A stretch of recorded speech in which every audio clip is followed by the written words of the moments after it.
Tá? Galera, alguma dúvida sobre o que foi falado dentro do plano de curso? Professor, Fale agora ou cale-se para sempre. pode ter uma alteração nesse horário de segunda-feira que o senhor estabeleceu, das 14h30 às 15h30, se não me engano? Para? Para mim, seria bom se fosse no período da manhã, por causa, acho que vai chocar o horário com uma outra disciplina. Ronaldo, depende. A disciplina que a gente tem, ela acaba 2h30, né? Que é o horário que vai acabar essa aula.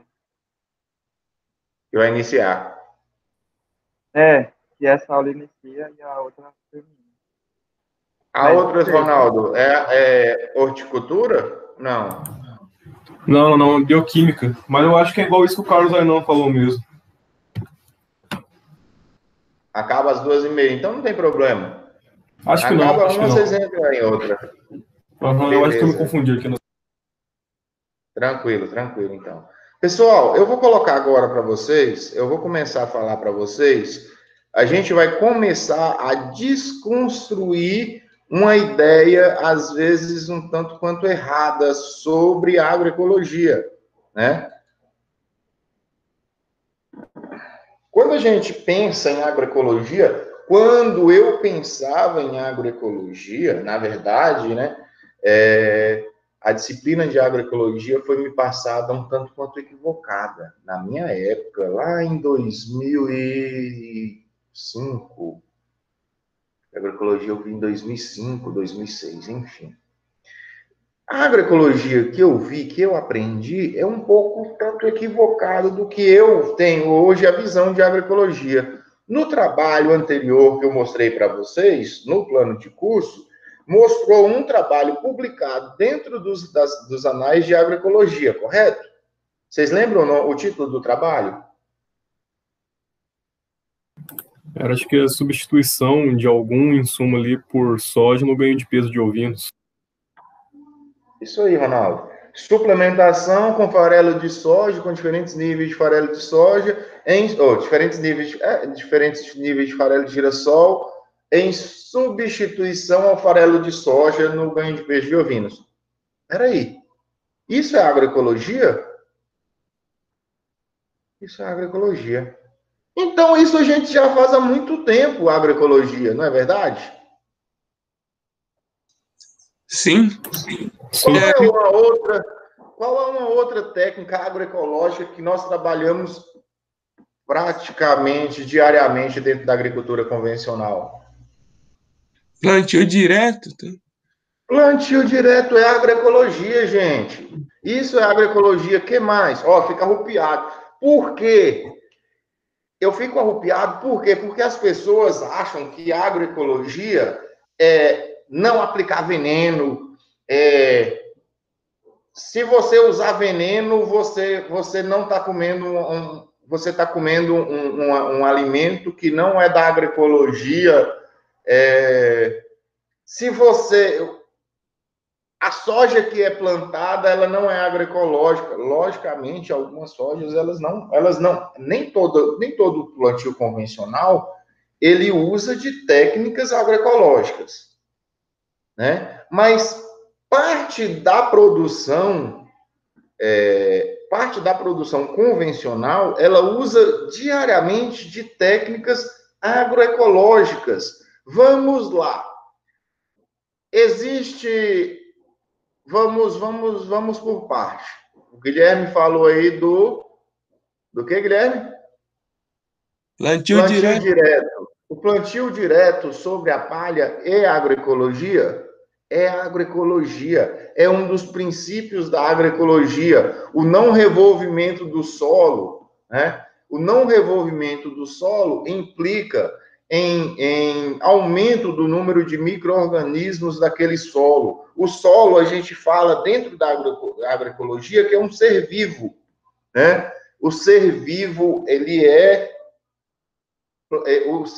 o aumento da quantidade de ser vivos dentro do solo, ele é agroecologia, é princípio da agroecologia, tá? Beleza, a gente dentro de um cultivo qualquer, a gente faz o uso de um plantio consociado. O plantio consociado, ele é agroecologia? É agroecologia. A consociação, né, essa desconstrução do monocultivo para esse policultivo ou esse cultivo consociado, vamos dizer assim, é agroecologia. Nós fazemos uso de consórcio dentro de alguns cultivos?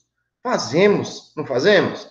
Diariamente ou sempre nós fazemos o plantio de milho consociado com feijão, o plantio de algumas culturas consociadas com outras culturas. Isso é bem comum, bem mais comum do que a gente imagina dentro do sistema produtivo convencional que todos falam aí que é tóxico, que é lixo, que vai matar, que é veneno, que é isso, que é aquilo. A agroecologia, ela está mais presente do que a gente imagina dentro do sistema de cultivo da gente.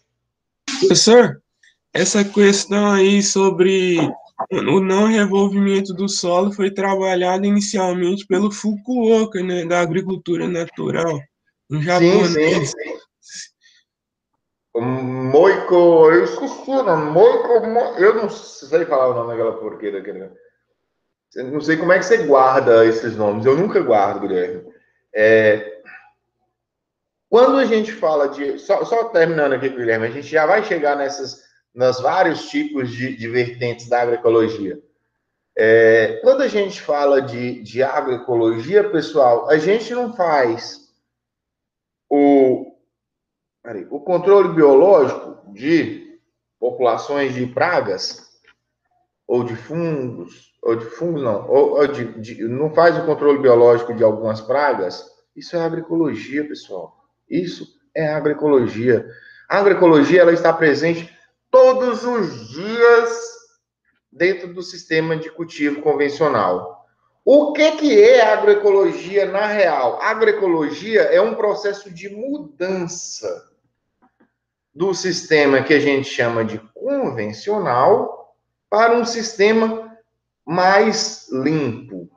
Isso é agroecologia. E aí envolve várias vertentes da agroecologia, desde as mais extremistas, né, como as mais brandas. Agroecologia, eu digo que a agroecologia é transição. A palavra que define agroecologia chama-se transição. Bem, eu tenho um sistema produtivo que, olha, pessoal, uma outra coisa. Eu posso estar falando aqui alguns termos que talvez vocês não entendam por estar no início do semestre, né? Revolvimento do solo, rotação de cultura, sei lá, qualquer outro termo que eu vou utilizar aqui e vocês não souberem, vocês param e perguntam, tá? Eu falo que a agroecologia era uma disciplina do 9º semestre. Por quê? Porque você já tem uma ideia construída de manejo, você sabe como é feito todo o manejo dentro do processo produtivo, dentro de uma propriedade, e a partir de então, você precisa desconstruir essa ideia de manejo convencional para um manejo, não vou dizer alternativo, mas um manejo mais limpo, tá? Então, qualquer dúvida, vocês param e perguntam. Tá, voltando ao assunto, quando a gente fala sobre agroecologia, o que eu estava falando? Eu esqueci. Eu fui lá na frente e voltei e esqueci. O que eu estava falando aí? Me lembra aí, gente. Você estava chegando no ponto que a agroecologia ela deve ser definida como um processo de transição. Sim, isso. Por quê? Porque a gente sai do monocultivo para a gente trabalhar com consórcio, para a gente trabalhar com policultivo. Mas, professor, eu vou trabalhar com soja com um policultivo? Mas eu não preciso trabalhar necessariamente o policultivo com a soja, mas eu posso trabalhar uma rotação de cultura dentro de uma área de soja. Em vez de plantar só soja,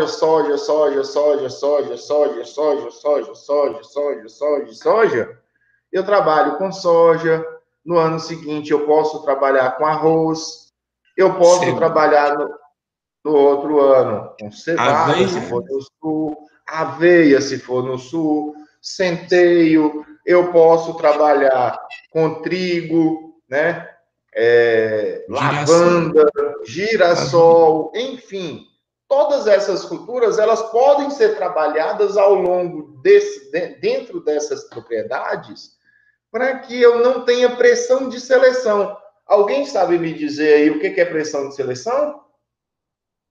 É uma pressão ecológica exercida sobre uma determinada biodiversidade de insetos, ou de plantas daninhas, ou de plantas cultivadas mesmo. Isso aí. Se eu tenho uma pressão de seleção, né, a gente sempre vai selecionar aqueles que se adaptam melhor dentro daquela propriedade, seja um inseto, seja uma planta daninha. E se eu for repetindo, se eu for fazendo uma pressão, quem vai sobreviver? Quem vai se dar bem naquela propriedade ou naquela área? Aquelas plantas daninhas que são mais resistentes, aquelas plantas daninhas, aqueles insetos que são mais resistentes, que são mais tolerantes, na verdade, tá? Então, esses insetos, eles vão conseguir sobreviver ao longo de vários cultivos dentro da minha área. Então, eu não posso ter isso dentro da minha propriedade. Eu tenho que ter uma maior diversidade dentro da minha propriedade para que essa propriedade ela tenha um espaço mais amplo, uma visão mais abrangente, vamos dizer assim, do que se produzir, como se deve produzir. Entendido, gente? Entendido aí? Sim, professor. Deu para, pelo menos, para quem tinha uma visão de agroecologia, desconstruir essa visão? A agroecologia é muito mais. Ah, tá. Quando a gente fala de... Por que eu falei que a agroecologia, a agricultura orgânica está dentro de agroecologia, mas a agroecologia não necessariamente está dentro da agroecologia. A agroecologia não necessariamente está totalmente dentro da agricultura orgânica. Porque a agricultura orgânica, ela tem uma visão mais extremista, ou não vamos dizer mais extremista, mas digamos que seria o topo da cereja da agroecologia. Eu estou em outro patamar. Lembram do Flamengo do ano passado? Que estava em outro patamar? É mais ou menos assim. A agricultura orgânica, ela está aqui, gente. Por quê? Porque a agricultura orgânica, ela passou por as pessoas que trabalham com agricultura orgânica, ela passou por todo esse processo de transição para chegar nesse nível ótimo de cultivo. Então, a agroecologia, ela usa, por exemplo, cultivares transgênicas na agroecologia, ela não recomenda. Dentro da agroecologia, não é recomendado utilizar variedades transgênicas. Entendido? É recomendado utilizar cultivares convencionais. Só um minuto. Alguém falou aí alguma coisa? Professor. O pessoal da tendência esquerda aí, eles dizem que a agricultura orgânica, apesar de atender todas as demandas ambientais e exigências quanto ao consumo e distribuição, deixou de cumprir um papel econômico e social. Não, quer dizer, um papel social, porque ela atende apenas o aspecto ambiental e econômico. E quando a gente... Boa, Guilherme, bem lembrado. Quando a gente fala de agroecologia, tá? É um tripé que a gente tem que atender: o ambiental, o social e o econômico, tá?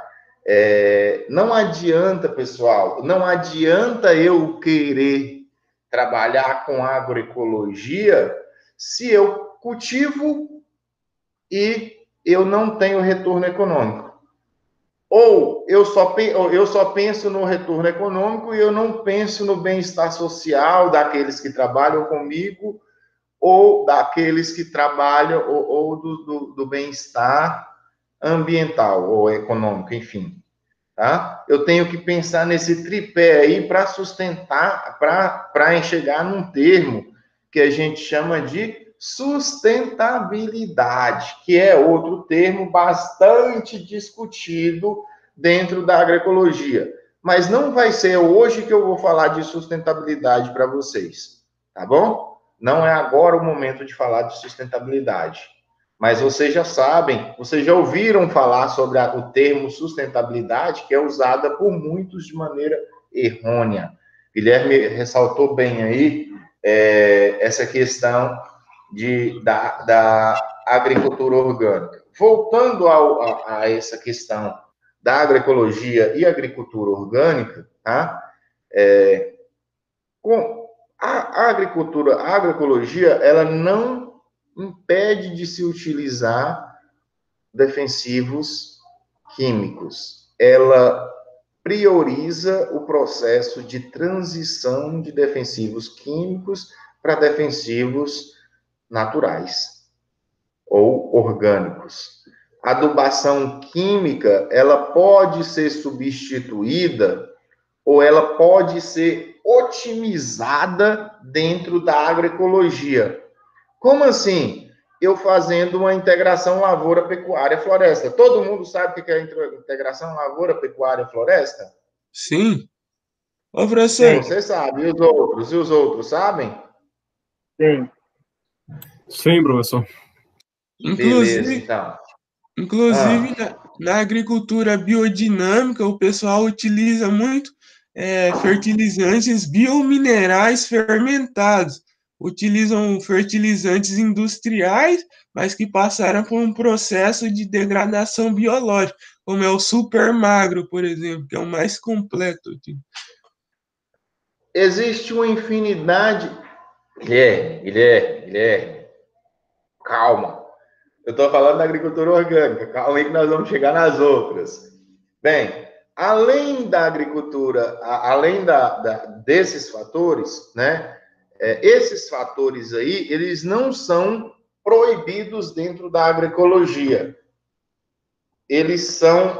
A ideia da agroecologia é que esses produtos, eles sejam diminuídos ao longo do tempo, ao longo do manejo. Não adianta, pessoal. Isso aí é questão de bom senso e inteligência de quem está trabalhando agroecologicamente falando, com a agroecologia. Se eu tenho um solo que ele está em processo de degradação ou em alguma fase de degradação, eu preciso primeiro trabalhar o solo, melhorar a fertilidade do solo. A partir de então, eu começo a introduzir técnicas. Eu vou lá, planto, sei lá, capim dentro da minha área.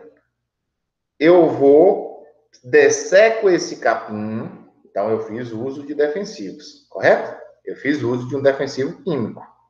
Desseco esse capim, e esse capim, essa palhada sobre aquele solo, eu inicio um processo de cultivo de qualquer outra cultura.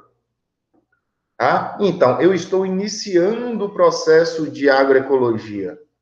Tá? O que vai acontecer? Esse capim, ele vai entrar em processo de decomposição, vai ser mineralizado e vai estar disponíveis os nutrientes, vai aumentar a matéria orgânica do solo. Quando eu aumento a matéria orgânica do solo, eu melhoro as quantidades de micro-organismos presentes dentro daquele solo, consequentemente, eu tenho dentro do meu solo, dentro da minha área, um solo que ele pode ser começado a ser trabalhado com a maior fertilidade.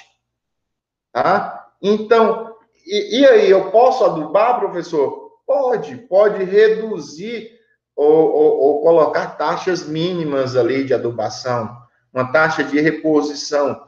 E ao longo do tempo, a quantidade de matéria orgânica presente naquele solo ali, ela vai se equiparar à quantidade que sai e à quantidade de reposição, tá? Isso, lógico, com várias técnicas de cultivo, de manejo dentro daquela área. Para que eu chegue no nível de transição ótimo, de equilíbrio, Outra palavra dentro da agroecologia é equilíbrio. E quando eu atinjo esse equilíbrio, eu chego na agricultura orgânica. Então, para se ter uma agricultura orgânica dentro de uma propriedade e falar que aquele produto é orgânico, dá ódio de ver. Pessoal, eu tenho uma antipatia de ver a propaganda da Seara que fala de frangos orgânicos. Todo mundo já assistiu aí na Globo a propaganda que a Fátima Bernardes fala dos frangos orgânicos, agora do Chester orgânico, que é criado principalmente sem hormônio, né?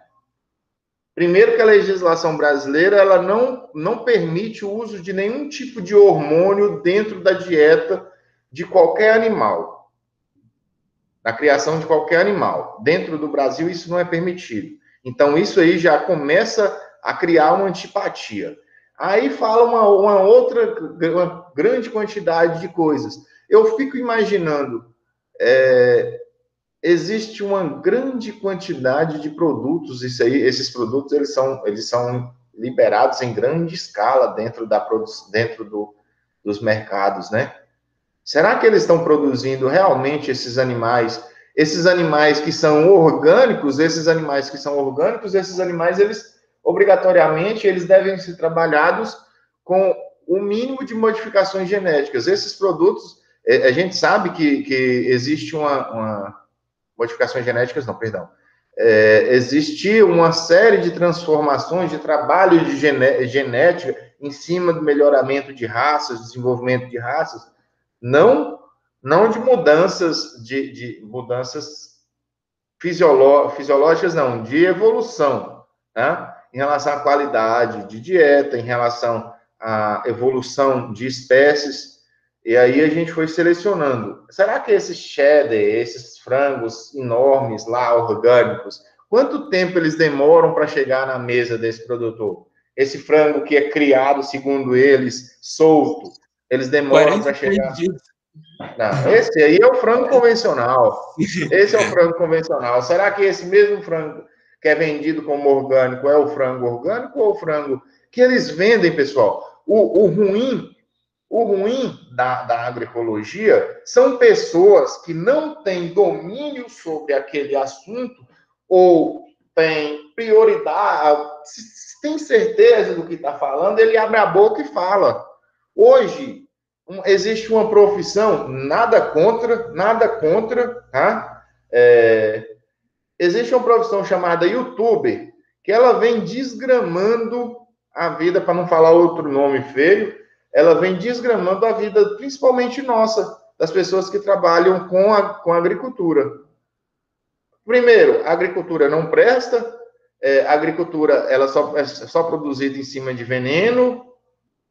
Essas pessoas, elas leem uma notícia no Facebook ou no Instagram e elas vêm compartilhar e opinar suas ideias, trazer suas ideias, sem ler um livro, sem ler um artigo, sem ler nada. Tá? Isso é muito ruim. Isso é muito ruim para gente, quando a gente está indo para o mercado. Ah, você é agrônomo, você que joga veneno em tudo, né? Não é assim, gente. A gente não joga veneno em tudo. Pelo contrário, a gente tenta minimizar ao máximo a aplicação de veneno para que esse veneno que é aplicado, é porque isso é caro. Aplicar veneno é caro. Tá? Então, aí, a agricultura orgânica, ela não permite nenhum tipo disso. Aí é necessário utilizar sementes convencionais, de preferência sementes crioulas, tá? É aceitável as sementes convencionais, desde que não existiu essas sementes convencionais, elas não passaram por nenhum processo de transgenia, tá? Não é permitido nenhum tipo de aplicação de defensivos químicos dentro da agricultura convencional. Não é permitido uma série de fatores dentro da agricultura convencional. Isso é um dos preceitos da agricultura orgânica, diferente da agroecologia, como a gente já disse. Além da agricultura orgânica, e como o Guilherme disse, existe agricultura biológica, agricultura natural, agricultura biodinâmica. Eu estou esquecendo de alguma, Guilherme? Me lembra aí. Permacultura. Natural. permacultura, tá? Ecológica, Ecológica, ecológica, eu falei não? regenerativa. Existe uma série de ciências, vamos dizer assim, aliadas à agroecologia, que trabalha de maneira a melhorar as características do solo. É um outro pilar a ser formado: solo, planta, ambiente.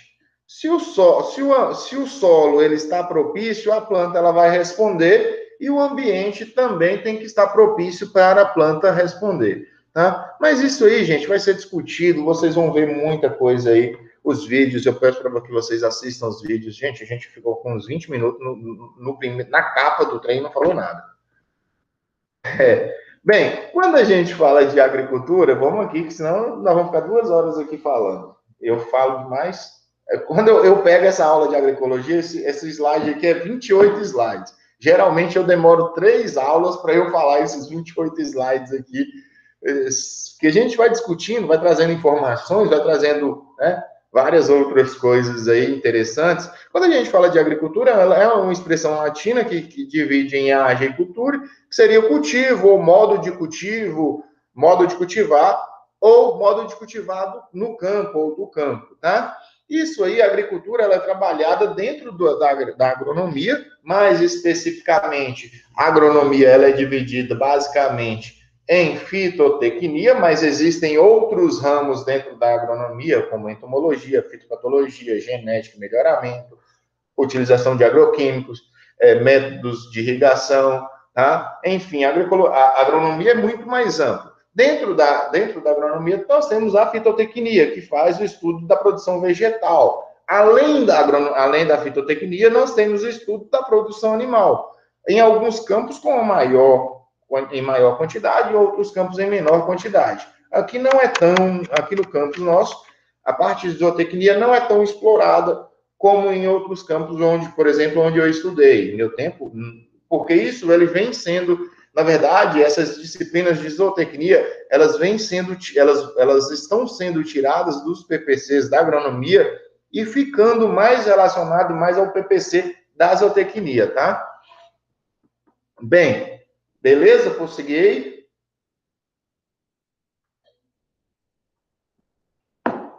Quando a gente fala de agricultura, pessoal, a gente inicia lá falando de agricultura lá nos primórdios, quando os homens eles passam de nômade a sedentários, então eles saem da era paleolítica para a era neolítica ali, né? Existiam populações ao longo de todo o mundo, tá? E essas populações, como a gente sabe, essas populações elas ficavam migrando, né? Em determinadas estações do ano, por que elas migravam, professor? Porque esses animais que eram o consumo, que era o consumo principal desses humanos, dessas pessoas que moravam, que existiam naquela época. Pessoal, eu estou falando aqui, tá? É muito controverso, porque o que eu estou falando de um processo evolutivo diferente. Dentro de sala de aula, a gente já traz uma vertente mais ampla. Por quê? Porque quando a gente fala de evolução, a partir do processo evolutivo do ser humano, a gente fala do processo, dentro da sala de aula, a gente fala do processo evolutivo que o homem surgiu através da evolução dos primatas, enfim. Tá? Mas existem também histórias bíblicas que mostram o processo evolutivo lá em Gênesis, que Deus criou o homem, que esse homem, ele criou Adão, da costela de Adão, ele criou Eva, essa Eva, eles tiveram filhos, esses filhos, eles foram expulsos esse Adão e Eva, ele foi expulso do paraíso, o Adão, eles tiveram filhos, o Caim, ele virou, eu não lembro se Caim era Caim era lavrador e o Abel era era agricultor, tá? Então, aí existe também todo o processo de criação da agricultura bíblica, que eu não vou entrar em detalhes, eu não estou tirando o mérito da Bíblia aqui, mas hoje eu estou trazendo para vocês o que a história, os fatos históricos e os acontecimentos históricos nos provaram cientificamente. Como a gente está dentro da instituição que traz ciência, então eu trago para vocês a história pelo lado da ciência, tá? Quero deixar claro que eu acredito muito em Deus, acredito na Bíblia, mas nesse ponto eu prefiro acreditar na ciência, beleza? Se tem alguma outra pessoa que tem uma visão diferente, pode ficar à vontade, se manifestar, a gente daqui tá para dialogar, enfim.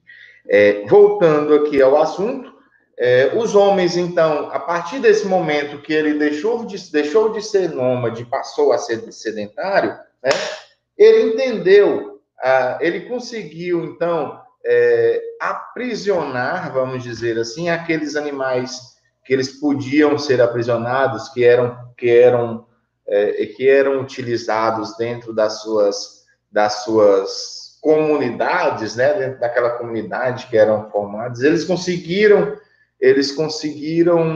entender, eu trago isso lá dentro de semente, eles conseguiram entender essa vertente, planta, semente, planta, né, esse ciclo que a planta cresce, ela vai formar um fruto, e esse fruto forma uma semente, que quando plantado dá origem a uma nova planta. Quando eles conseguiram esse tic-tac aí, eles se bateram, eles conseguiram, poxa, então a gente não precisa sair daqui. O que a gente precisa? Pegar aqueles animais, manter esses animais dentro desse local aqui, conseguir alimentar esses animais, e aí a gente consegue viver aqui, ó, paz de amor, tal. Aqui a gente não precisa ficar correndo ao longo dos campos aí, porque as feras que tem lá, elas vão nos atacar, vão se alimentar da gente, a gente vai morrer, né? Então a gente pode ficar aqui nessa caverninha quentinha, com foguinho e pá, sossegado.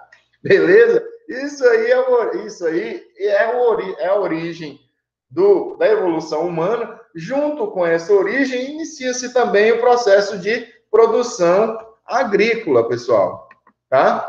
Essa agricultura, inicialmente, ela era trabalhada como uma arte, né? Um ofício de cada daqueles agricultores. Eu sou agricultor, então eu sou pecuarista. Hoje, a agricultura é trabalhada como ciência, pois ela se torna menos empírica e, ao mesmo tempo, mais eficiente e previsível. Não que o empiritismo ele não esteja presente, ele deixou de existir, pelo contrário.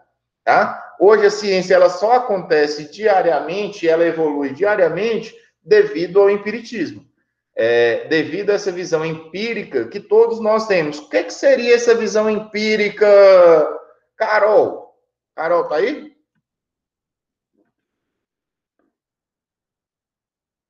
Carol, o que seria uma visão empírica, Carol? Carol? Carol. Carol ligou a câmera e saiu. Ligou na aula e saiu. Bem, pessoal, alguém sabe dizer o que seria essa visão empírica? É aquela que é baseada no conhecimento por experiência, professor, pela prática. O garoto, isso aí. Bem, eu sei porque meu pai falou, que meu avô falou para o meu pai. Qual é o motivo? Por que é isso? Ah, não sei. Eu sei que isso dá certo se for feito dessa forma. Por que as meninas cortam o cabelo na lua crescente? Só tem a Carol de menina aí? Carol não está respondendo? Carol, responde, Carol. Bem, então vamos falar os meninos. Tem alguém que gosta de pescar aí? Por que a lua cheia é a melhor lua para se pescar? Pega mais peixe, ué. Levanta a maré. Por quê? Torna A os lua está peixes. relacionada com a maré, né? Então, o nível da água. Tá, mas tá relacionado com a maré, mas por quê? Que os peixes ficam mais agitados. Devido à maré? Não, em água doce pode ser simplesmente pela influência, vamos dizer, da gravidade da Lua ou do seu campo magnético. Sobre a Isso, maré, também sobre a água. Eu sei que não é só sobre a água, né? Não influencia só na água, Sim. influencia também Sobre no as nível de plantas também, água. a seiva. Tanto que Pode minha mãe, falar. minha mãe tem umas plantas aqui e ela faz enxerto direto, né? Ela prefere fazer esses enxertos durante a lua cheia porque é o período em que a seiva ela pode dizer, ela Nas sai partes da planta, superiores. fica mais fácil de fazer, entendeu? Sim. A questão é o seguinte, gente. Carlos, pergunta à sua mãe o porquê. Por quê? A pergunta que eu quero dizer para vocês é o porquê. Vocês sabem a resposta? Hoje vocês me deram algumas sugestões que a ciência nos disse que talvez devido pela posição, sei lá, pelas marés ou pela posição da Lua, blá. Isso são suposições que a ciência nos traz, né?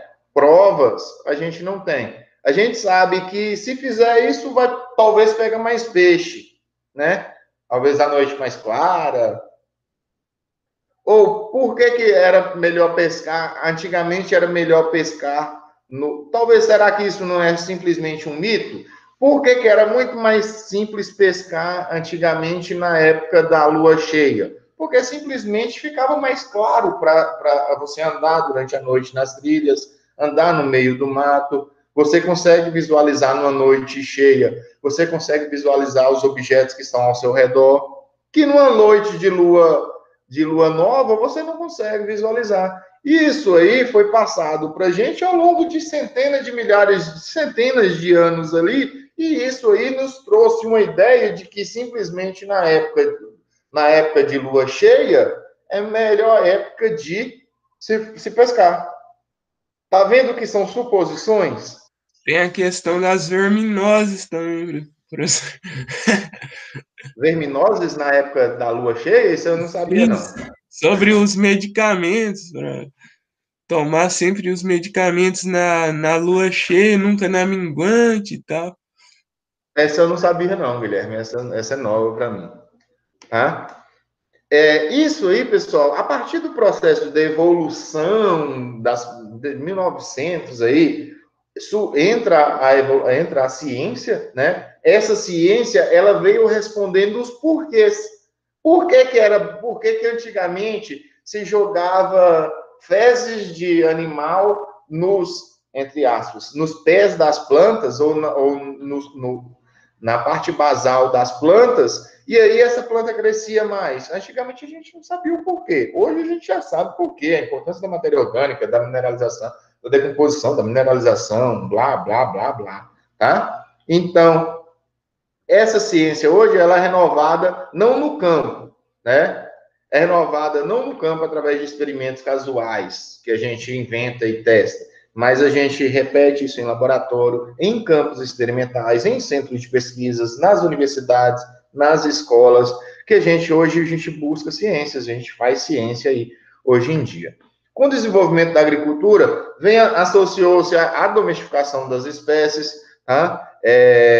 Entretanto, no início, quando a gente domestificou diversas espécies aí, com esse avanço dessa agricultura, ele iniciou também o processo de degradação, tá? Se a gente for pegar nos livros históricos, nas histórias antigas, tá? Se a gente pegar na Mesopotâmia, por exemplo, eles inundavam as terras para fazerem a irrigação dos campos produtivos daquela época. Essa água ali, esse excesso de sais, não estou falando que é água do mar, mas esse excesso de sais das águas dos rios ali, por inundação, eles acabaram destruindo as terras, elas foram salinizadas. Quem é bom aí de mapa? Mesopotâmia fica onde hoje? Iraque, Hoje o que tem no Iraque? desertos, o rio Tigre secou, o Eufrates está quase secando. Então, só temos terras salinizadas. Por quê? Porque anos antes, essas terras eram irrigadas em excesso e os sais presentes na água, eles, quando essa água era percolada ali, esses sais eles ficavam sobre a superfície. E com esse processo repetido várias vezes, ocorreu o processo de salinização dessas terras, tá? E desertificação. Na Grécia, destruição de florestas, né? Quando eu destruo uma floresta que tem todo um ecossistema formado dentro daquela floresta ali, quando eu vou lá e destruo esse ecossistema, existe um desbalanço. A gente não falou mais cedo em equilíbrio. Esse equilíbrio ou esse desequilíbrio ali, ele vai causar problemas dentro da minha área. Tá? Consequentemente, vocês vai ocorrer pressão de seleção, vai ocorrer degradação dos campos de cultivo ali. Tá? Pessoal, façam o que eu falo, não façam o que eu faço, tá? Nunca vocês encham os slides assim, colocam os slides que estão carregados na apresentação. Mas como é uma aula, às vezes eu não me prendo no que eu não leio o que estou falando, mas eu coloco ali para vocês posteriormente lerem e lembrarem do que foi dito. Existem diversas crises que ocorreram ao longo dos anos aí, né? Na Bíblia é trazido algumas crises. Se a gente pegar a Bíblia lá, fala-se de 7 anos de fartura e 7 anos de seca. Eu não lembro que passagem bíblica é essa. Eu até alguns anos atrás eu era mais crente assim de ler a Bíblia, de acompanhar. Alguém sabe me dizer que passagem é essa da Bíblia? Lá no Êxodo. É no Êxodo? Que teremos 7 anos de... Não é bem no Êxodo, não. É antes, professor. Fala lá sobre... Esqueci o nome dele. Eu acho que era no Egito. No Egito, isso. Rei, eu não sei se era o rei Salomão, não sei qual era o rei, que eles teriam 7 anos de fartura e 7 anos de seca. Isso é trazido na Bíblia ainda, de passagem, ou ataques de gafanhotos, que mais? Outras passagens bíblicas ali, que falam de destruição. Se a gente parar, que Deus, eles falam que Deus, né, é passagem bíblica, que Deus mandou 7 anos de fartura e 7 anos de destruição. Deus mandou o ataque de gafanhoto. Gente, isso é passagem bíblica, isso está na Bíblia, tá? Quando eu falo, aí eu vou pensando, pegando da maneira empírica, trazendo para uma maneira científica de se pensar.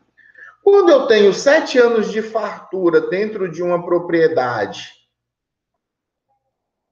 cultivando aquela propriedade, né? Sem eu repor, sem eu fazer um processo de reposição, sem eu fazer um trabalho de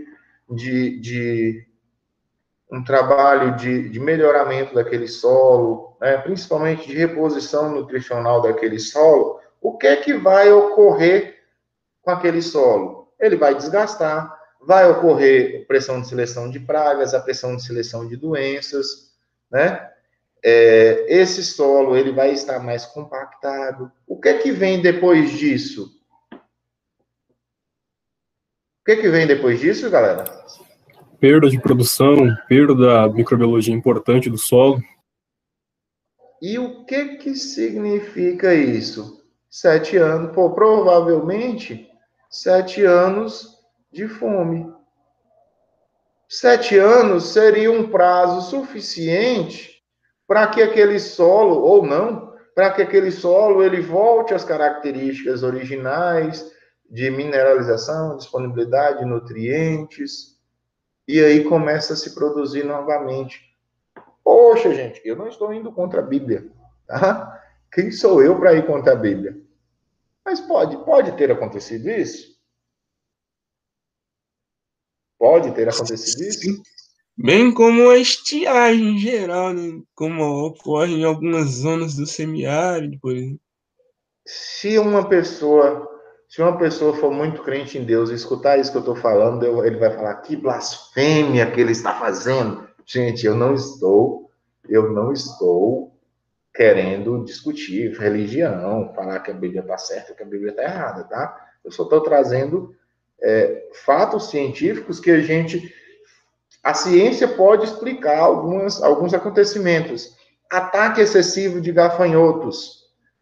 Gente, pressão de seleção, né?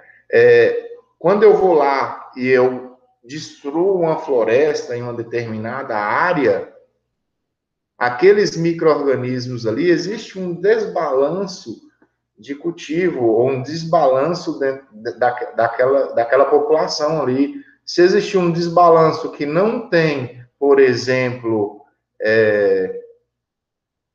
predadores do gafanhoto, o que vai aumentar? Eles vão aumentar em número tal que eles vão atacar determinado cultivo. Então, eu não estou, eu volto a falar, pelo amor de Deus, não interpretem, pelo amor de Deus, não me interpretem de maneira correta, não de maneira errada. Interpretem, pensem que eu estou falando que pode ser justificado alguns acontecimentos históricos aí que aconteceram.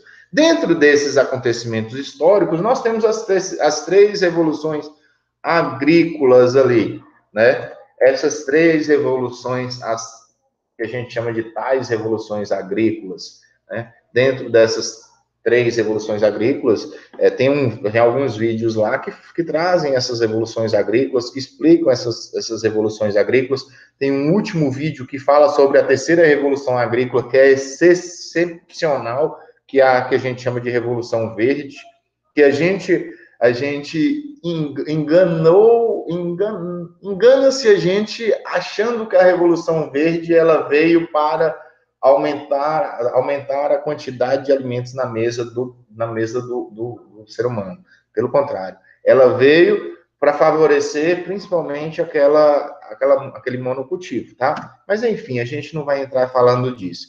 Quais os efeitos da agricultura convencional? Primeiro desses efeitos seria a degradação ambiental, compactação do solo, eliminação, inibição e redução da flora microbiana do solo, perda acentuada do potencial produtivo, exclusão social, porque as terras elas se concentraram nas mãos de poucos, né? Consequentemente, existiu aqueles poucos que tinham muitas terras, eles começaram a comprar terras ao redor, né?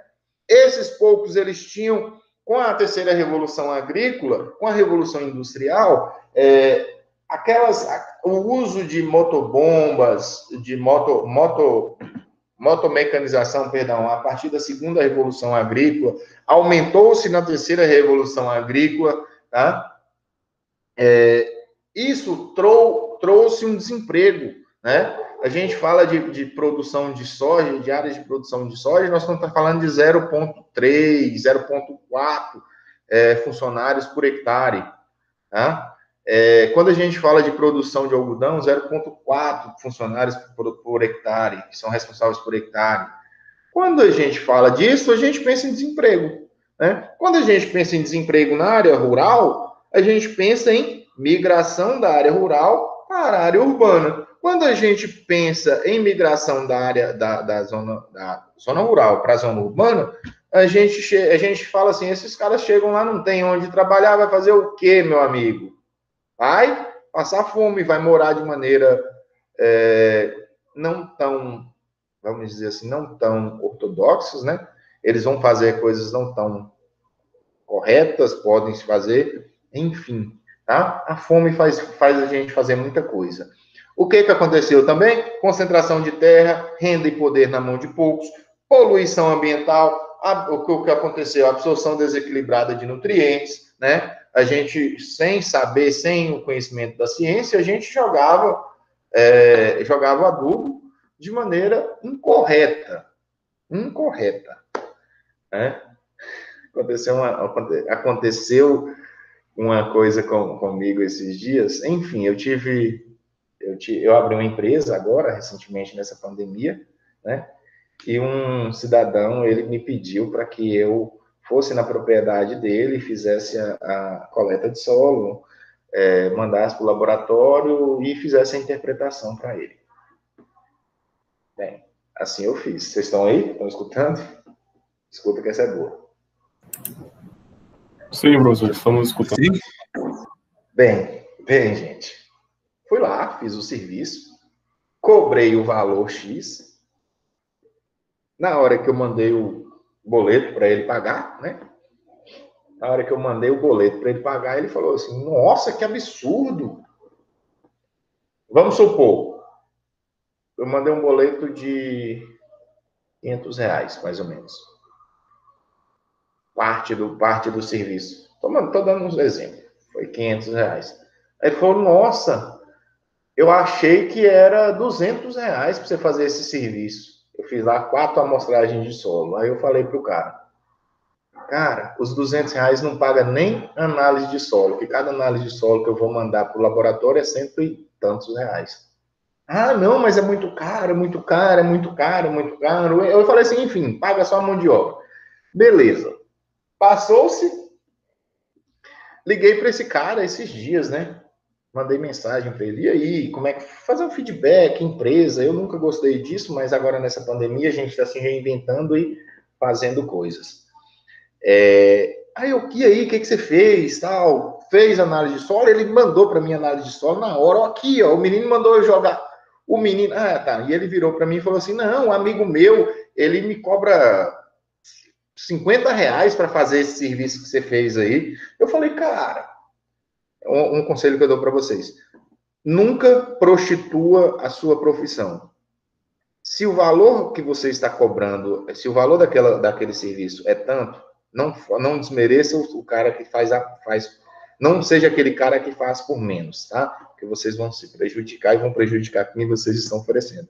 Mas resumindo a conversa, esse cara falou assim: joga 2.000 quilos de calcário por hectare, né? Receitinha de bolo. E 200 quilos de super simples por hectare.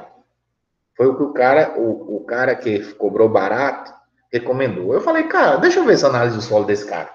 Peguei a análise de solo dele. Para a cultura que ele queria implementar, vou falar um pouquinho. O V era 60. A análise de solo dele tinha análise de solo que estava com 67, 62, 65 e 64. Ou seja, não precisava jogar calcário dentro da propriedade dele. Ele jogou 2.000 quilos de calcário por hectare. Eu ria. Eu peguei e ria. Chorava de rir. Tomei cerveja tão doce esse dia. Outra coisa, o cara falou para jogar 200 quilos de fósforo por hectare. Ele pegou e jogou os 200 quilos de fósforo por hectare. Só que a cultura que ele está plantando é capim-açu e era no suco. Ele jogou a lanço em toda a água. Eu falei assim, ele perdeu 200 quilos de fósforo por hectare.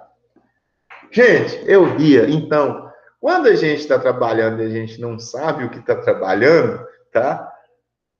Não sabe o que vai falar? Não fale. Manda perguntar a alguém que saiba.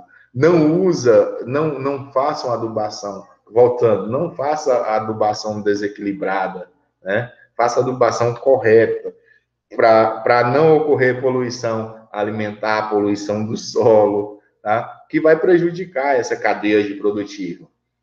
Vai favorecer aí o ataque de pragas, o ataque de doenças aí.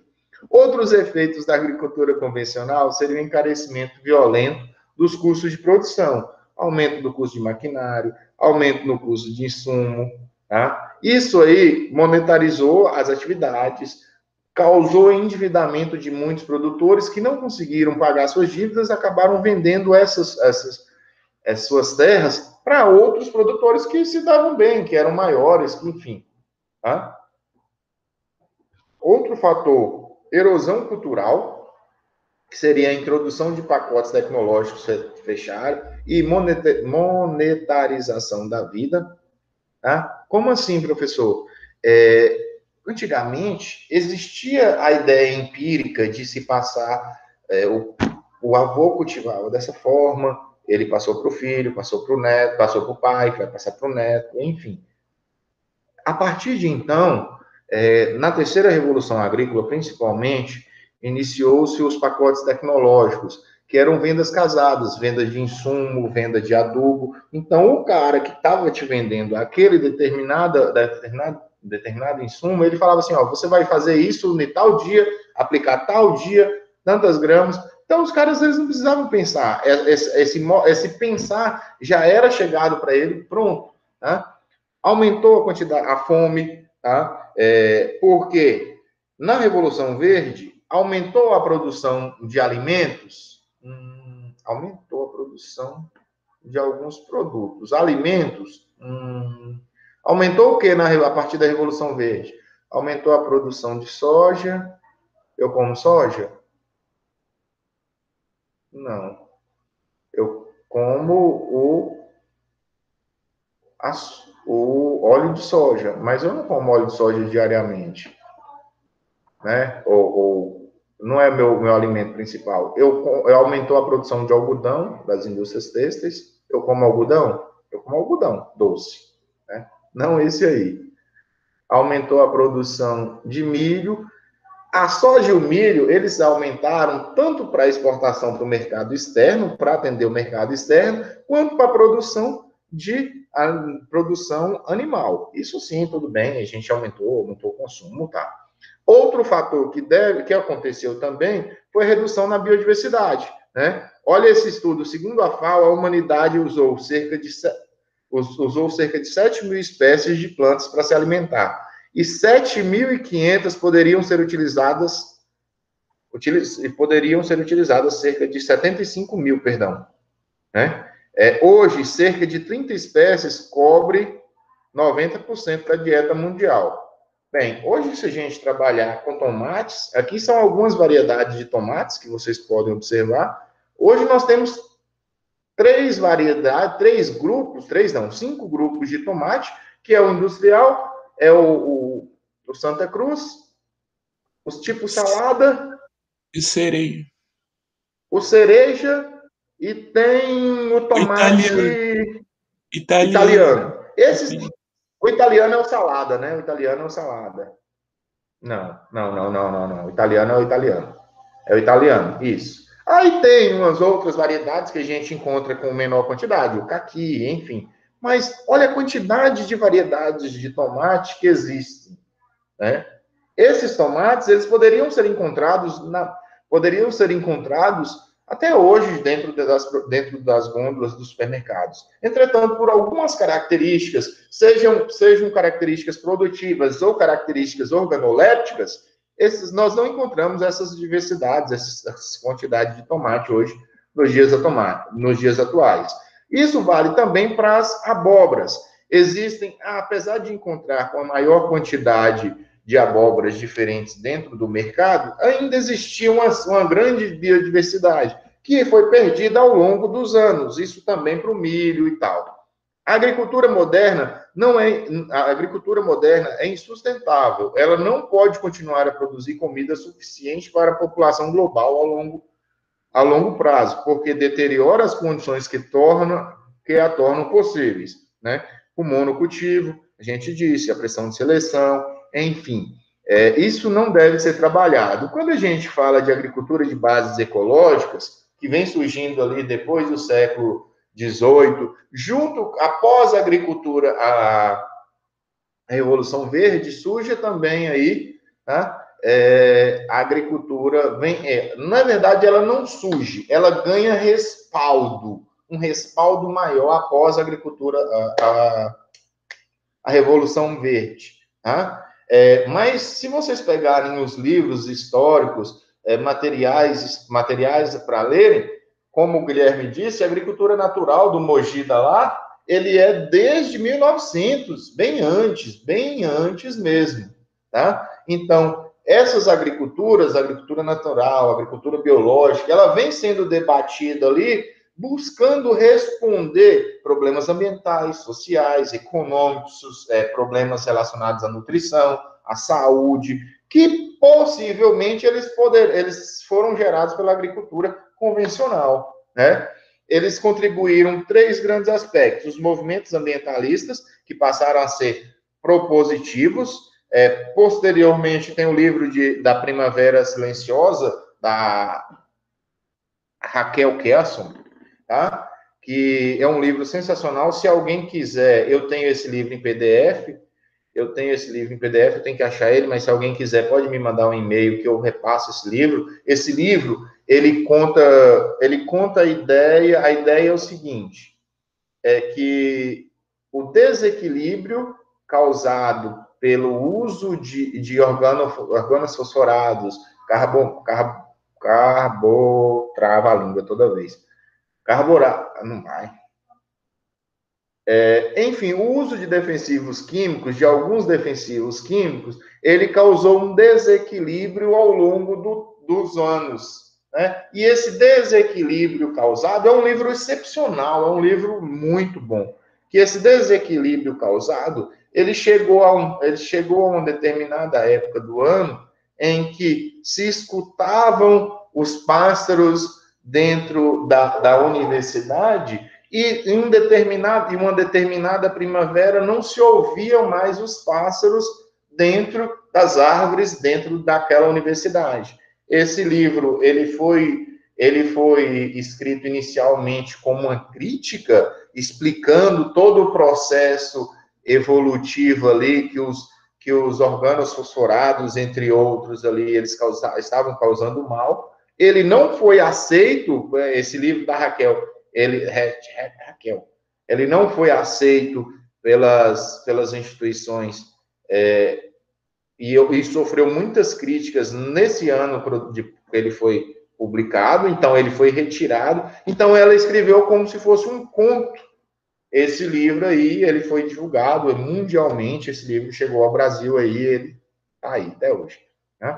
No Brasil, começa a tomar corpo ao longo da década de 80, do século 20, tá? Agricultura natural, agricultura biológica, agricultura ecológica, agricultura biodinâmica, orgânica, a agroecologia, né? Dentre essas todas as vertentes, a permacultura, enfim, tá? Eu deixei um capítulo, principalmente o capítulo 1, tá lá, que ele é o capítulo 1, eu não lembro como é que é o título daquele capítulo, mas dentro daquele, é o capítulo 1, vocês têm que estudar esse capítulo, vai cair na prova. Capítulo 1, capítulo 2, ele é sempre excepcional para vocês estudarem. Ele não é capítulos, vamos dizer assim, difíceis. Aqueles capítulos, tem horas que a gente lê algumas coisas que são difíceis de engolir. Ele é bem prazeroso, bem gostoso. Ontem eu li o capítulo 1 todinho, comecei a ler o capítulo 2, só que aí acabou dando sono, eu acabei dormindo, estava bem cansado também, tá? Aí, aqui traz, falando um pouquinho sobre a agricultura convencional,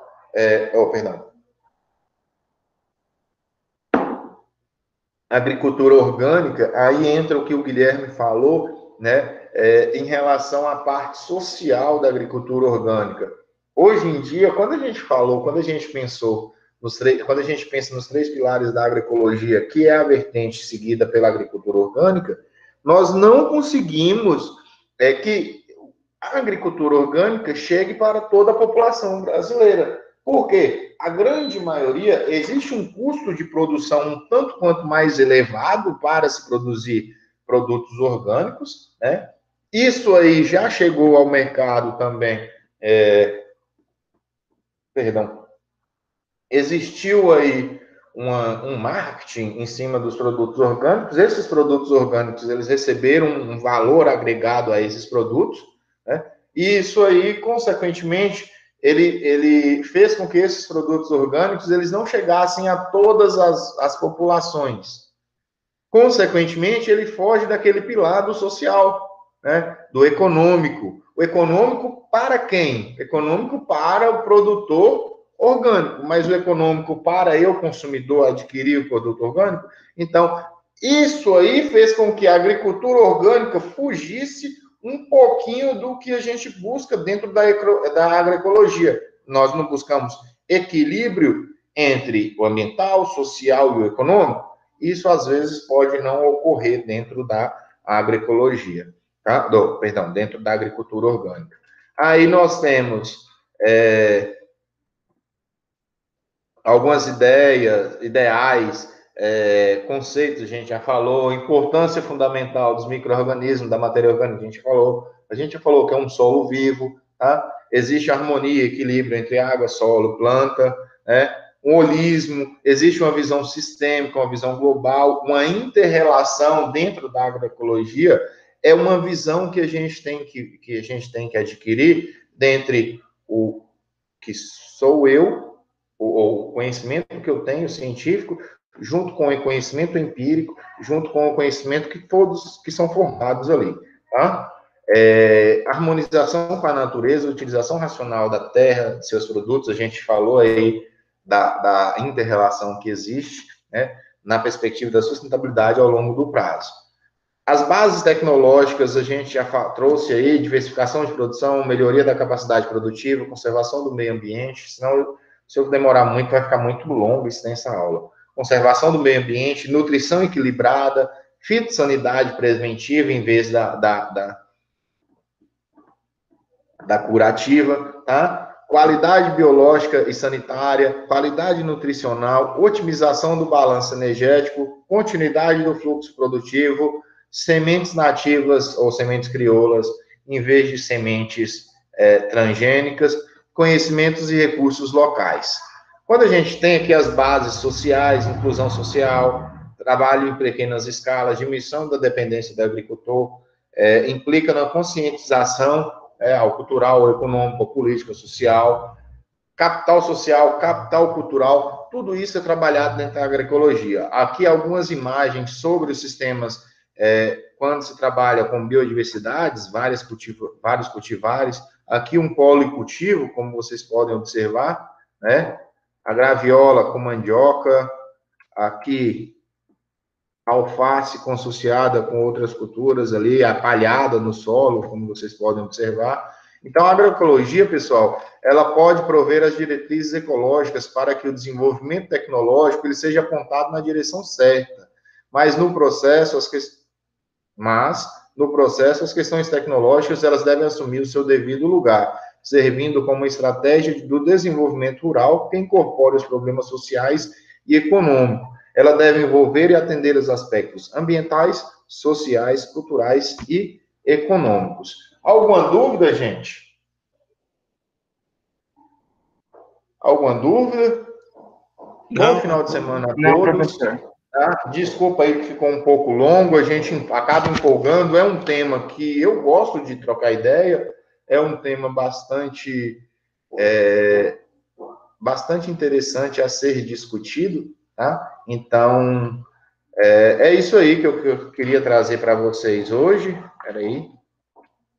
É isso aí que eu iria trazer para vocês hoje. Obrigado pela participação de todos, pela paciência de todos de ficar até agora.